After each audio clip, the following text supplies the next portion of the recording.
পাকিস্তান বলে 40 বছর তো বাবা করছে, আর আমি করতেছি 40 বছর প্লাস, 80 বছর প্লাস এই মাখন টোস্টের দোকান। মাখন এবং খাঁটি মাখন 1000 টাকা কেজি। আমার বাবা বিক্রি করছে 1 আনা পার পিস 10 টাকা কেজি, আর এখন আমি বিক্রি করি পার পিস 25 টাকা, 2 পিস 50 টাকা, প্রতি কেজি 1000 টাকা।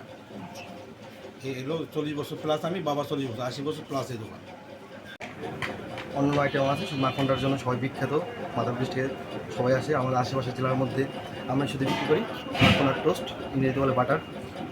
আর মানে মোটামুটি আমার দাদা করছে, আমার বাবা করে, কাকা করে, আমিও করছি।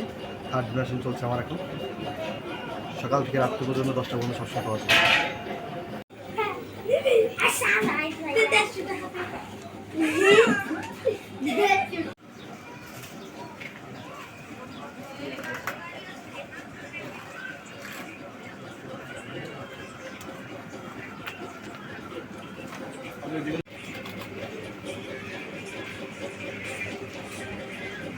খাবি আমি